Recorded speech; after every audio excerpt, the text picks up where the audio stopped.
Buenos días, hermanos. Muy contento el día de hoy de poder compartirles y de dar la culminación del capítulo 2 de Mateo. Y a lo largo de todo este tiempo hemos visto que tanto Gabo como también Sergio, los dos Sergios y su servidor hemos estado mencionando diferentes situaciones, profecías, cuestiones que relatan la vida de Jesús. Pero algo muy importante que no hemos mencionado y que probablemente lo hemos mencionado, pero no hemos profundizado acerca de esta profecía que se titula como la profecía del rey. No hemos visto acerca de lo que realmente representa estos dos capítulos en la evidencia que tiene Mateo para presentarnos a Jesús como rey. Y quiero comentarles que este magnífico regalo que nos deja en diferentes profecías y a lo largo de estos dos capítulos, nos da evidencia de que Dios, de que Jesús es Rey de Reyes y Señor de Señores. Y bueno, vamos a ver exactamente cuál es la evidencia, porque las profecías dan evidencia de tres cosas importantes. La primera cosa que podemos observar es que Jesucristo era Rey, pero también de igual manera también era humano y también era divino. Y dice en la palabra de Dios, para respaldar este texto, dice que Él es Rey de Reyes. En 1 Timoteo 6:15 dice, la cual manifestará a su debido tiempo, el bienaventurado y único soberano, Rey de Reyes y Señor de Señores. Aquí Pablo está mencionando que Dios, Jesucristo, se iba a manifestar en un determinado momento como Rey de Reyes, como Señor de Señores, que Él era el supremo Rey de todo el reino celestial y el reino terrenal y espiritual también, de todo lo creado. De igual manera también menciona las profecías acerca de que Él es humano y también Él es divino a la vez, y menciona estos tres atributos. Menciono un poco el pasaje, dice, en el principio era el verbo era con Dios y el verbo era Dios. Y aquí hace referencia acerca de que el verbo era Dios. Al referirnos al verbo, estamos hablando de que el verbo es Dios, la palabra es Dios. Y entonces más adelante, versículo 14, menciona, y aquel verbo fue hecho carne. Y aquí observamos la parte humana y la parte divina. En este versículo dice, y aquel verbo fue hecho carne y habitó entre nosotros, y vimos su gloria, gloria del Padre, del unigénito, lleno de gracia y de verdad. Y más evidencia nos demuestra a lo largo de todo el Nuevo Testamento, 189 veces acerca del reinado de Jesús, a través desde el nacimiento, que lo podemos ver en Mateo, capítulo 1, versículo 1, hasta su reinado milenial en Apocalipsis, capítulo 22. Y podemos observar que este reinado realmente es serio. Es un reinado del cual nosotros podemos atender y observar que tenemos que estudiarlo y tenemos que deleitarnos acerca de lo que nos está dejando Mateo. Pero bueno, vamos a continuar y vamos a comenzar con nuestro pasaje clave. Antes de comenzar, voy a dar un poquito la introducción de lo que estábamos viendo. Veíamos que en Nazaret, que los padres de Jesús eran de Nazaret, y María y José eran de Nazaret, y en el momento en el que María queda preñada, ellos estaban en Nazaret, y José en este caso pues estaba dudoso en el hecho de poder recibir a María como su legítima esposa, porque pues decía María, ¿cómo es posible que el Espíritu Santo pues te haya preñado? Esto como que no pasa a diario, ¿no? Y entonces en ese momento fue confirmado por un ángel. Dice que vino un ángel y confirmó y dice, no temas a recibir a María, porque lo que ella tiene en su vientre del Espíritu Santo es. Entonces él, confirmado por medio de un ángel y viendo ese milagro, él observa algo muy importante, que Dios estaba detrás de todas estas cosas. Entonces, en ese momento se casan, María estaba con la panza, y de repente llega un censo a toda esa región. ¿Y qué sucede después? Que José es llamado a Belén para poder registrarse en el censo. Y observen bien, porque aquí hay algo muy importante. José es llamado a Belén porque él era de la tribu de Judá. Y todos los de la tribu de Judá tenían que ir a Belén. Y ahí comienza la primera confirmación de la profecía, que iba a ser nacido de Belén. Y comienza el trayecto en el cual conocemos muchos villancicos. Conocemos los villancicos de los pastores a Belén, ¿no? Y observamos que llega a Belén, tiene al niño ahí, se cumple la profecía y en ese momento suceden diferentes milagros impresionantes. Por ejemplo, el hecho de que vengan ángeles y adoren al niño, lo menciona en Lucas capítulo 2. También, por ejemplo, que vengan pastores y adoren al niño. Veíamos también con nuestros compañeros, con Gabo y también con Sergio, que también vinieron también los magos de Oriente y adoraron y trajeron regalos al niño. Y en ese momento, en el momento en el cual la palabra de Dios nos muestra todas estas maravillas, comenzamos con nuestro pasaje clave. Y observen bien, porque Herodes había comentado lo siguiente, le había comentado a los magos cuando viene esta caravana de magos. Dice, ¿por qué no van y descubren dónde está el niño y me dicen dónde para que yo vaya y lo adore? Pero observen bien lo que sucede. Después que partieron ellos, he aquí un ángel del Señor se apareció en sueños a José y dijo, levántate y toma al niño y a su madre y huye a Egipto y permanece allá hasta que yo te diga, porque acontecerá que Herodes buscará al niño para matarlo. Y él, despertando, tomó de noche al niño y a su madre y se fueron a Egipto y estuvo allá hasta la muerte de Herodes, para que se cumpliese lo que dijo el Señor por medio del profeta, cuando dijo, de Egipto llamé a mi hijo.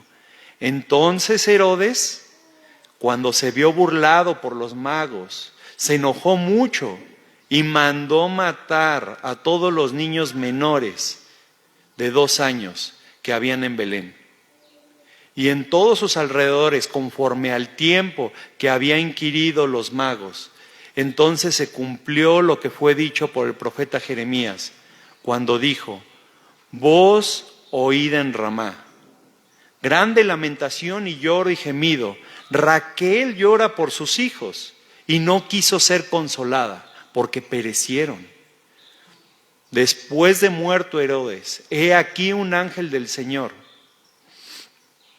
apareció de ensueños a José, diciendo, levántate, toma al niño y a su madre, y vete a tierra de Israel, porque han muerto los que procuran matarle, los que procuran la muerte del niño. Entonces se levantó y tomó al niño y su madre y vino a la tierra de Israel. Pero oyendo que Arquelao reinaba en Judea en lugar de Herodes su padre, tuvo temor de ir allá, pero avisado por revelación de sueños, se fue a la región de Galilea y vino y habitó en la ciudad de Nazaret para que se cumpliese lo que fue dicho por los profetas. Hermanos, este es el título por el cual nosotros estamos aquí. El título es la profecía del Rey, Rey de Reyes, Señor de Señores. Y vamos a dar 4 evidencias, estadísticamente imposibles y contundentes. Vamos a hablar exactamente por qué Jesús es el Mesías, por qué Jesús es el Rey y por qué no hay manera de que cualquier otra persona pudiese estar en los zapatos de Jesús. ¿Por qué Jesucristo es presentado como un haz de luz? ¿Y por qué naturalmente es imposible que pudiese haber sido otra persona? Y bueno, vamos a la primera evidencia acerca de este tema.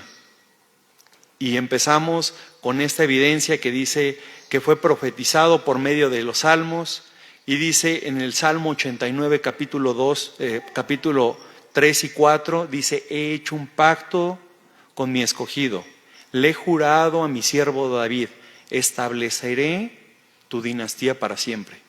Y esta es una primera profecía de la cual nos habla de que Dios iba a establecer la dinastía de David para siempre.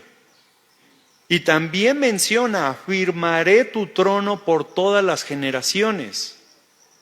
Y si tú te pones a ver de manera carnal, y si tú empiezas a ver exactamente qué tipo de reyes precedieron a David, podemos observar que muchos de sus hijos ya no eran reyes. Es más, Herodes no era hijo de David. Entonces desde ahí podemos establecer y podemos pensar que esta profecía no fue cierta. Sin embargo, esta profecía hace más a la diferencia de un reino eterno, de un reino que representa naturalmente lo que Dios está refiriendo, a la eternidad, a la parte de que Él establecerá su reino por todas las generaciones. Y observen bien, porque aquí vemos que la genealogía de David, desde Adán hasta Abraham, tenemos aquí toda la genealogía, y de Abraham, según Mateo en el capítulo 1, podemos ver que llega hasta José. De Abraham hasta David, 17 generaciones, y de David hasta José, 34 generaciones. Y esta es la primera evidencia. Y podemos observar que José es del linaje de David y viene de exactamente la promesa que estamos hablando. Pero no solo eso, hermanos, sino que aquí hay un cambio abrupto, una situación que rompe totalmente los paradigmas. Y es que en la simiente de la mujer también se establece la genealogía.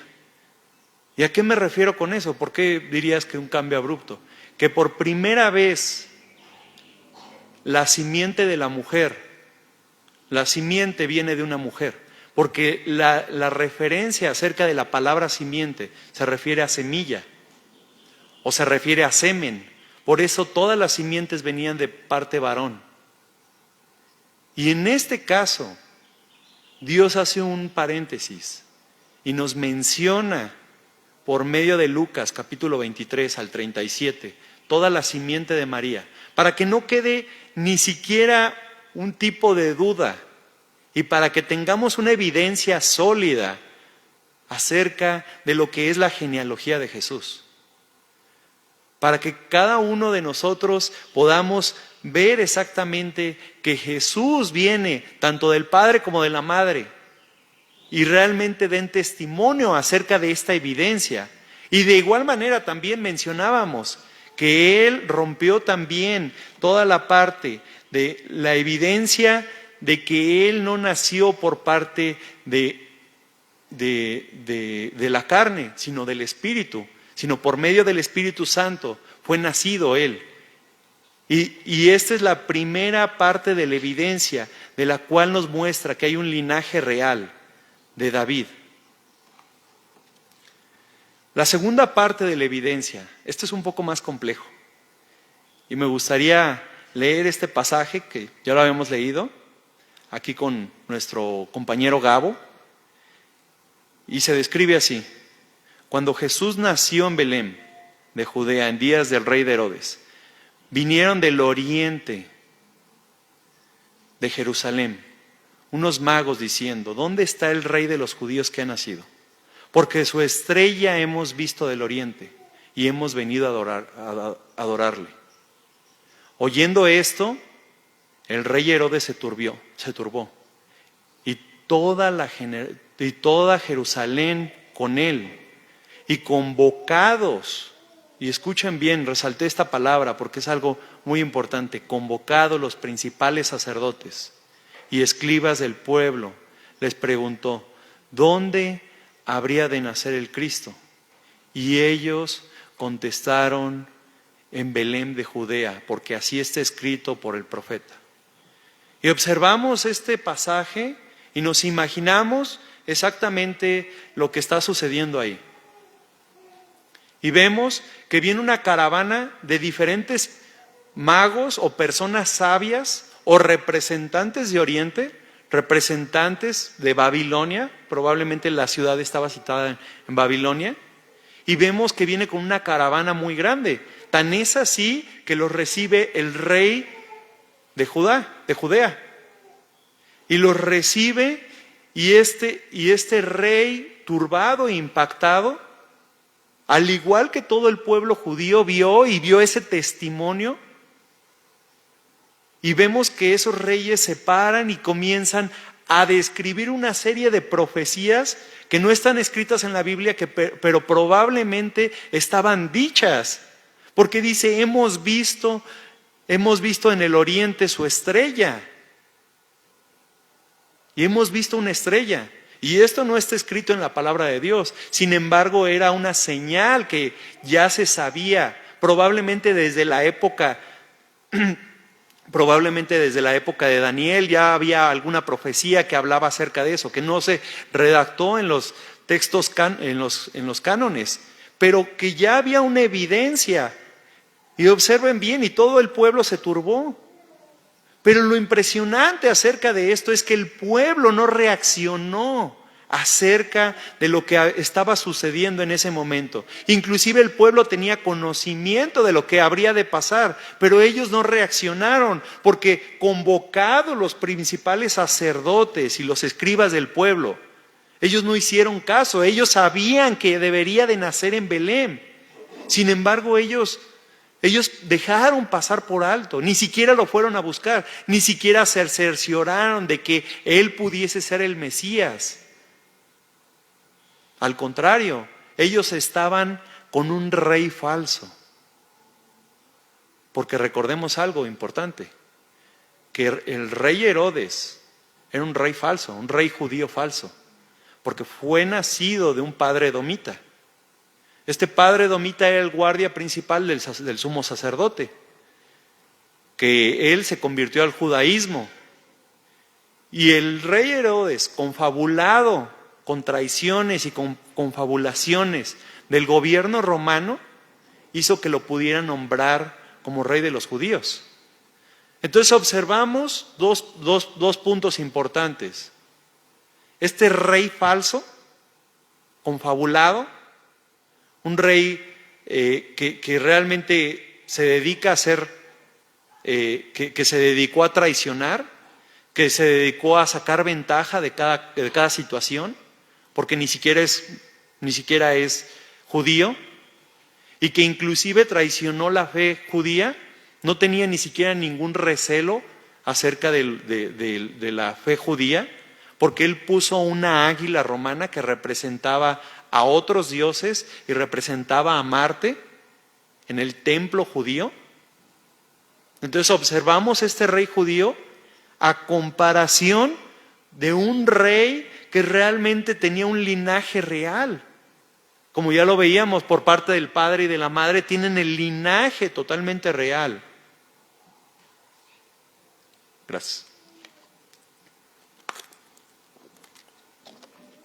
Nombrado por los magos, por unos magos que en el oriente la palabra mago se llamaba magusha, y no era una persona que trataba de hacer trucos, ¿no? Que a veces pensamos en un mago y pensamos en una persona que hace trucos, sino estamos hablando de un sacerdote, de una persona que aconsejaba al rey, de una persona que realmente era considerada por el pueblo, que tenía esa parte de comunicación con Dios en el cielo. Esos eran exactamente los magos, y ellos eran los únicos autorizados en el oriente con la aceptación del pueblo para poner a alguien como rey. No había otra persona que realmente pudiese poner allá, en el oriente, autorizado a alguien como rey. Y vemos que también trajeron regalos dignos. Y podemos observar toda esta situación, todo esto que estaba sucediendo, hermanos. La primera evidencia que vemos es la genealogía. La segunda evidencia podemos ver que hay una adoración no por medio judío, sino por medio de las personas que llegaron a escuchar mucho tiempo atrás y que esperaron esta noticia, como cualquiera de nosotros. Por medio de los ángeles que bajaron, dice en el capítulo 2, que bajaron los ángeles y adoraron al niño. Por medio de los pastores que adoraron al niño y que lo declararon como rey. Con regalos dignos, a comparación de un pueblo que está aceptando un rey falso. Un rey que realmente termina en tragedia y que termina en una situación complicada. Y observen bien, porque estamos en este panorama y yo no me imagino, pero dicen algunos indicios, por ejemplo, en el capítulo 2 de Lucas, ahí menciona que María callaba todas esas cosas y estaba anonadada de lo que estaba pasando. Y José probablemente haya dicho, híjole, está sucediendo algo increíble. Están sucediendo bendición tras bendición aquí, en esta decisión que tomé, que me resultó demasiadamente difícil, pero gracias a Dios me está confirmando Dios que la decisión que yo tomé es verdadera. Y en ese momento, cuando ella estaba probablemente súper contenta, sucede la tercera evidencia. Y observen bien, porque ahí en este momento suceden diferentes situaciones complicadas. Y trazamos de nuevo la línea y vemos que ellos vienen de Nazaret a Belén, y de Belén se van a Egipto y de Egipto regresan a Nazaret. Pero aquí observamos algo importante. Ellos se quedan durante más de un año esperando todas esas bendiciones. Y probablemente el corazón de José era poder quedarse ahí, porque ya habían esperado un año. Ellos eran de Nazaret, dejaron todo. Y ellos estaban quedando en Belén por el simple hecho de ver qué más bendiciones iba a traer Dios. Y en ese momento, hablando de Herodes, un rey malvado, un rey con todo el corazón para poder matar a inocentes, como ya lo conocemos, matar a miles de inocentes. Un monstruo capaz de asesinar a sus esposas y a sus hijos. Un monstruo que realmente tenía todo el antagonismo de ese rey de Jesús, porque era totalmente contrario a lo que era Jesús. En ese momento sucede lo siguiente, que parten los magos de donde estaba la casa de Jesús, y escuchen bien lo que dice. Aquí un ángel del Señor se apareció en sueños a José y dijo: levántate, toma al niño y a su madre y huye a Egipto. Permanece allá hasta que yo te diga, porque acontecerá que Herodes buscará al niño para matarlo. Y él despertando tomó de noche al niño y a su madre y se fue a Egipto. Entonces cuando Herodes se vio burlado, y escuchen bien esta palabra, burlado, por los magos, se enojó mucho. Estas dos palabras, burlado, a veces pensamos que es engañado, a veces pensamos que le mintieron, pero la palabra real se refiere a que él se sintió como un tonto, como si lo hubieran tomado por tonto. Y la palabra enojado se llama tumó, y es la palabra a la cual se refiere enfurecido, como lleno de ira. Y debido a eso, probablemente él no pensó lo siguiente, porque si de repente los magos de Oriente se fueron por otra parte, probablemente los magos de Oriente le avisaron a la familia lo que ellos estaban viendo, y probablemente él no se sentó a esperar y decir, Bueno, si los magos se fueron por otra parte, probablemente ya avisaron a la familia y ya estos ya se escaparon de que yo quería verlos. Entonces, probablemente ya no estén ahí en Belén, ¿no? Sino él, lleno de ira, cegado totalmente por lo que había sucedido, mandó a traer esta tragedia. Mandó a matar a todos los niños menores de 2 años que había en Belén, en todos sus alrededores. En todos sus alrededores, conforme al tiempo que habían inquirido los magos. Probablemente ahí Jesús tenía 1 año y medio, pero dijo, bueno, 6 meses más para que no haya problema. Lo impactante de esto es que el pueblo judío había aceptado a este rey. Los sacerdotes estaban de su lado. Hermanos, a veces es tan irónico el hecho de que el más malo es venerado. En ocasiones se ha nombrado de que los capos mexicanos, las personas que se dedican a inquirir, son aplaudidos en sus ciudades. Y de esta manera él tenía el apoyo del pueblo, porque el pueblo judío no sabía exactamente lo que estaba sucediendo. Y ellos pagaron fuertemente esto que sucedió. Y yo nada más quiero hacerles una reflexión. Imagínense que a la persona que tú le diste el voto de confianza, que la pusiste como rey, a esa persona que realmente lo tomas como rey y como representante de tu pueblo, que de repente arranque a tu hijo de tus brazos por medio de un ejército que ni siquiera es judío, y que le clave una espada a tu hijo y que mate a miles y miles de personas, de familiares, sobrinos, de todas las personas que había en Belén y en sus alrededores. Esta persona sanguinaria realmente necesitaba algo que Dios debía de traerle debería de traerle para que él pudiese entender lo que él hizo.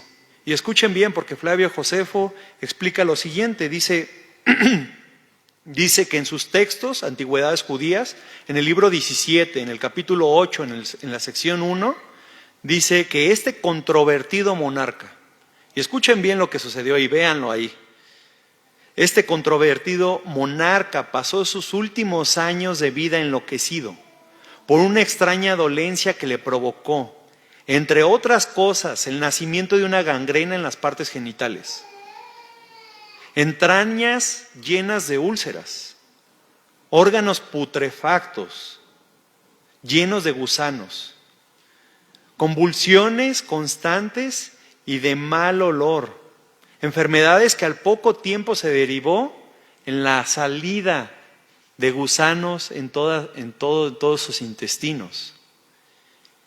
El mal que lo mató al día de hoy es un misterio, hermanos.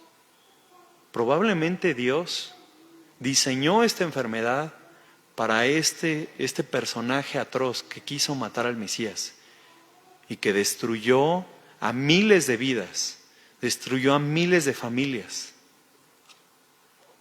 y que realmente lo tenía bien merecido. Y yo digo que es la muerte más justa para aquel que hizo todo esto. Y bueno, vamos a hacer un recuento acerca de las evidencias que hemos visto. Fue evidente en el capítulo 1 el nacimiento virginal y la genealogía de Jesús. Hizo a un lado la maldición que se tenía y confirmó el linaje supremo del Rey Mesías. Esa es la primera evidencia que tenemos, el linaje de Dios, de Jesucristo. La segunda evidencia que nosotros tenemos, fue evidente la adoración de los magos, la adoración de los ángeles, quienes también lo veían y lo recibieron como supremo rey. Eso fue totalmente evidente, que personas de afuera, escuchadas por una profecía lejana, hayan venido y hayan declarado al niño como rey. En adoración, por medio del estado espiritual que son los ángeles, por medio del estado también, también en la parte del reinado, por medio de los magos y por medio también de la aceptación de los pastores. Y la tercera que vemos, el antagonismo de Herodes, que reconoció a Jesús por temor a quitarle el trono como rey. Hermanos, si Jesús no hubiese sido rey, Herodes no hubiera matado a todos los inocentes. Eso está claro. Si Herodes no hubiera reconocido a Jesús como rey, probablemente nunca hubiera sucedido esta persecución que sucedió. Entonces es evidente que Herodes era el antagonista de un rey falso, que por temor a quitarle el trono, él agarró y hizo una de las masacres más mencionadas en toda la historia. Pero ahora vamos a llegar a la cereza del pastel, hermanos. Y llegamos a esta parte. 4 regiones proféticas. 4 regiones que apuntan a Belén, a Ramá, a Egipto, a Nazaret. Estas regiones proféticas se refieren en el momento en el que nace el niño en Belén, en el momento en el que se dirige a Egipto, en el momento también de la matanza de Ramá y también la llegada a Nazaret. Todo eso marca exactamente lo que Dios predestinó para el pueblo de Israel, y también que en tan poco tiempo Él pudiese estar en esas 4 regiones. Probablemente es la profecía más complicada que podemos ver, porque es muy, muy difícil que realmente se pueda nombrar cada una de ellas y la persona puede estar ahí. Y vemos esta situación. La primera es Belén. Y la profecía de Belén se refiere al nacimiento. Y vemos en Miqueas 5:22, dice: pero tú, Belén de Efrata, pequeña para estar entre las familias de Judá, de ti saldrá el que será el Señor en Israel, y sus sandalias son desde el principio, desde los días de la eternidad. Entonces vemos y observamos que el pueblo judío, cuando estaban convocados los sacerdotes, tenían claro que de Belén venía el Mesías. Y esto era claro por lo que había mencionado el profeta y por lo que se había apuntado. Pero no solo eso, sino que Belén también era la región en la cual significaba la región de Judá. Por eso también José tuvo que ir allá. Y entonces el nacimiento que viene siendo de Belén fue algo fortuito, porque los padres no eran de ahí. Fue algo totalmente fortuito, porque de repente fue guiado por Dios, en donde ellos estaban en Nazaret y de repente seguían hasta Belén. Fueron guiados por medio de un censo. Y no solo ahí, sino que ahí es donde recibe la adoración como Rey de Reyes. Y es algo impresionante. Y no solo eso, porque también la segunda profecía se refiere al éxodo de Belén a Egipto.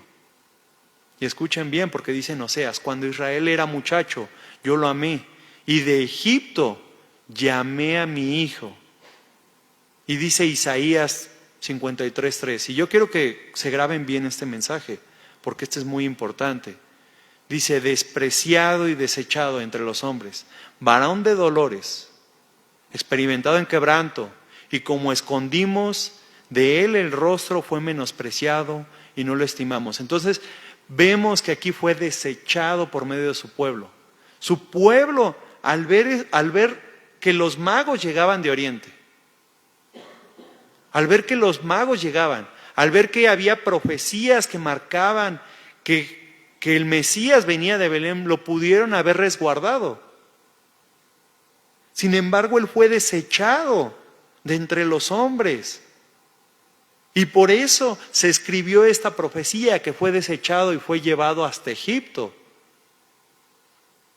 Y dice, y como que escondíamos de él el rostro, escondieron el rostro, dieron la vuelta del rostro para no ver exactamente lo que estaba ocurriendo, porque el conocimiento lo tenían y fue menospreciado. Fue menospreciado. Hay un rey, bueno, después voy. O bueno, pues ya hay, que vean, a ver, ahí en Belén que sepan lo que es. Y no lo estimaron. Y llegamos a una de las profecías más fuertes que hay. Y aquí en Ramá. Y voy a leer este pasaje. Dice así la palabra de Dios. Dice, voz fue oída en Ramá, grande lamentación, lloro y gemido. Raquel que llora a sus hijos y no quiso ser consolada porque perecieron.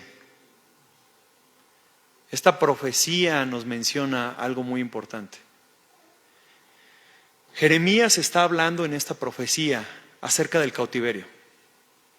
Esta cautividad que sucedió a través de Babilonia, de repente agarran a todas las personas y no había nada que comer y mucha gente muere de hambre y algunas personas comienzan a ver a sus hijos muertos y empiezan a comer de sus hijos muertos y comienza a ver Jeremías toda esta situación impactante y comienza a hacer este libro de lamentaciones y empieza a relatar punto por punto lo que estaba ocurriendo en el pueblo judío. Y había gran lamentación. Y él relata que a través de que se dejó la palabra de Dios, a través de que se olvidaron de la palabra de Dios, sucedió todo este lloro y lamentación. Y de igual manera el profeta, Mateo, agarra las palabras del profeta para poder mencionar lo que a Israel le habría de acontecer, hermanos. Porque Ramá es donde sucede la cautividad. Y Ramá es exactamente la frontera del reino con el reino del sur con el norte. Y Ramá fue la cautividad babilónica y es donde simboliza el lloro. Es más, Ramá significa también como dolencia también. Después le atribuyeron ese adjetivo, Ramá es dolencia. Y de esa misma manera, hermanos, estaba a punto de suceder la matanza de los inocentes. Y no solo eso, desecharon al Mesías. Y sucede que 70 años después, con la invasión de Tito, más de 1 millón de personas, de judíos, murieron. Más de 1 millón de personas murieron. ¿A causa de qué? A causa de que se desechó al Mesías. Vean la similitud. Se desecha la palabra en el Antiguo Testamento, antes de Cristo, y trae cautividad. Sucede esta cautividad en Babilonia. Una cautividad totalmente horrible, terrible. Desechan al Mesías.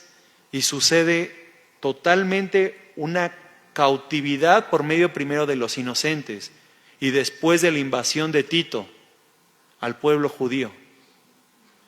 Y mataron, para ser exactos, 1.100.000 personas.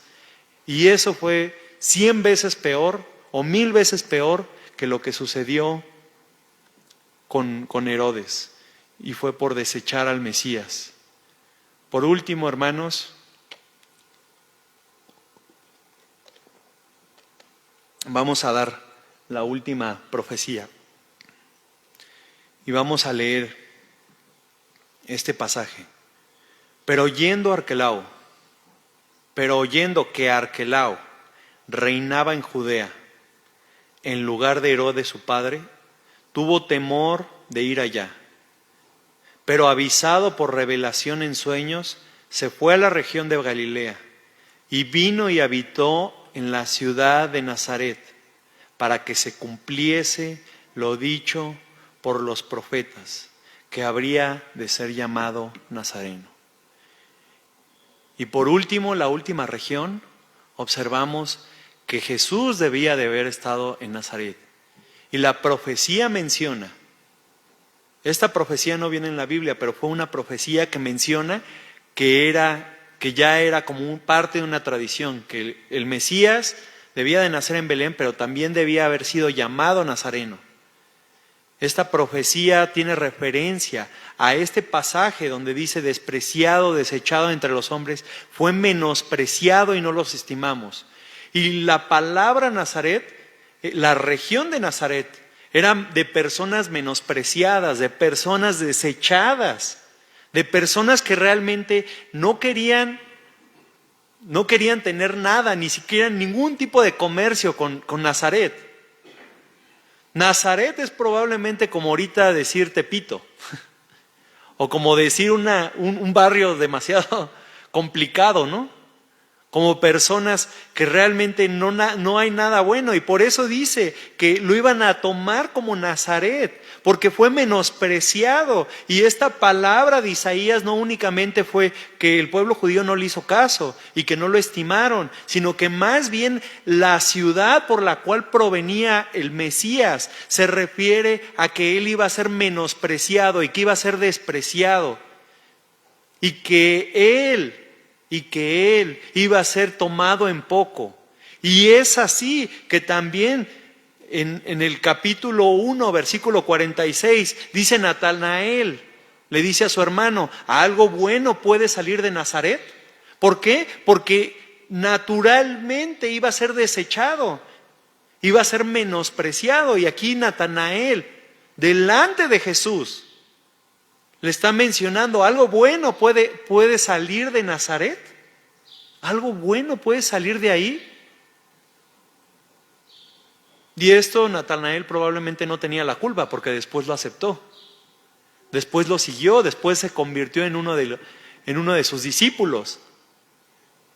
Pero lo interesante de todo esto, hermanos, es que ya desde 1000 años antes se describía que él iba a ser menospreciado, y ya las personas que ingerían en todas las profecías, ya se sabía que él venía desde Nazaret, porque esta palabra de menospreciado ya la tenían atribuida acerca del Mesías. Y probablemente nadie de ellos se imaginaba de este tipo de profecías, nadie ligaba, hasta que ya después, cuando Jesús muere, son abiertos los ojos y el Espíritu Santo llega, y de repente dicen: sí, exactamente, porque tenía que venir de Nazaret, tenía que ser desechado por parte de los hombres. Y la cuestión es la siguiente, en Hechos 24, que aún años después de la muerte de Jesús, escuchen bien, desechan a Pablo y mencionan este tipo de textos que dice: pues hemos descubierto que este hombre es verdaderamente una plaga, dicen los judíos, que provoca disensiones entre todos los judíos por el mundo entero.